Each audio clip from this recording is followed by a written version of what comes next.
హైదరాబాద్లోని కోకట్పల్లిలో కల్తీ కల్లు ఘటన కలకలం రేపుతోంది. ఈ దారుణ సంఘటనలో ఇద్దరు మృతి చెందగా మరొకరి పరిస్థితి విషమంగా ఉంది. 20 మందికి పైగా అస్వస్థకు గురై ఆసుపత్రిలో చికిత్స పొందుతున్నారు. ఈ ఘటనపై రాజకీయ నాయకులు స్పందిస్తూ కఠిన చర్యలు తీసుకోవాలని డిమాండ్ చేస్తున్నారు. మరిన్ని వివరాలు చూద్దాం. హైదరాబాద్ కోకట్పల్లిలోని హెచ్ఎంటీ హిల్స్ సాయి చరణ్ కాలనీలో కల్తీ కల్లు తాగి మరణించిన వారి సంఖ్య పెరుగుతుండగా 20 మందికి పైగా అస్వస్థకు గురయ్యారు. బాధితులు ప్రస్తుతం ఆసుపత్రిలో చికిత్స పొందుతున్నారు. కల్తీ కల్లు సరఫరా చేసిన కాంపౌండ్ను అధికారులు సీజ్ చేశారు. ఈ కేసులో 5గురిపై కేసు నమోదైంది. కల్లు శాంపిల్స్ను పరీక్షల కోసం ల్యాబ్కు పంపించారు. ఇదిలా ఉంటే ఈ ఘటన గురించి తెలుసుకున్న కోకట్పల్లి ఎమ్మెల్యే మాధవరం కృష్ణారావు గాంధీ ఆసుపత్రిని సందర్శించారు. చికిత్స పొందుతున్న బాధితుల్ని పరామర్శించారు. అస్వస్థకు కారణాల గురించి ఎక్సైజ్ శాఖ అధికారులు, పోలీసులు తక్షణ చర్యలు తీసుకోవాలని ఆదేశించారు. నిరుపేదలందరూ కూడా కాపాడుకోమని చెప్పి చెప్తా ఉన్నాం. అధికారులు ఎవరైతే కన్సల్ట్ ఆఫీసర్స్ అయితే నిరక్షర వహించారో వాళ్ళని సస్పెండ్ చేయాలని చెప్పి డిమాండ్ చేస్తున్నారు.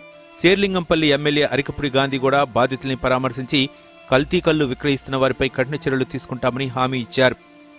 2-3 కల్లు కాంపౌండ్లలో కల్లు తాగారని డిఫెక్ట్ అయితే క్లారిటీగా ఉంది. దేని మీద అనేది ఆల్రెడీ రిపోర్ట్స్ తీసుకుంటా ఉన్నారు. డాక్టర్ల సలహాల మేరకు మెరుగైన వైద్యం కోసం మనము నిమ్స్కి షిఫ్ట్ చేసే ఆలోచనలో అధికారులు అందరూ కూడా ఒక నిర్ణయం తీసుకున్నారు. దాన్ని బట్టి ఇమీడియట్గా పరిస్థితులను బట్టి ఎప్పటికప్పుడు మానిటరింగ్ చేసుకుంటూ షిఫ్ట్ చేసే కార్యక్రమం చేయబోతా ఉన్నాం. మరోవైపు ఎక్సైజ్ శాఖ మంత్రి జూపల్లి కృష్ణారావు నిమ్స్ ఆసుపత్రిలో బాధితుల్ని పరామర్శించారు. ఇలాంటి ఘటనలు పునరావృతం కాకుండా కఠిన చర్యలు తీసుకుంటామని హామీ ఇచ్చారు. ఎవరైతే కల్లు డిపోలను నడిపిస్తూ ఉన్నారో వాళ్ళనందరినీ కూడా కస్టడీ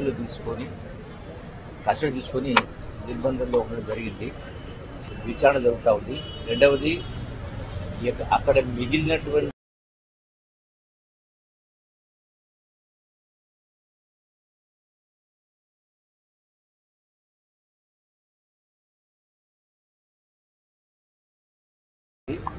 అసలు ఏం జరిగింది, ఏం కలిపదు, ఏమైందనేది కూడా ఆ రిపోర్ట్ వస్తేనే కానీ మనకు వాస్తవ పరిస్థితి తెలుస్తుంది.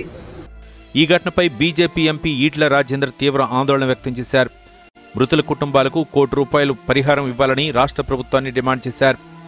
కల్తీ కల్లు సరఫరా వివరాలను పూర్తిగా విచారించాలని, బాధితుల సంఖ్య 20 కంటే ఎక్కువగా ఉండే అవకాశం ఉందని పేర్కొన్నారు.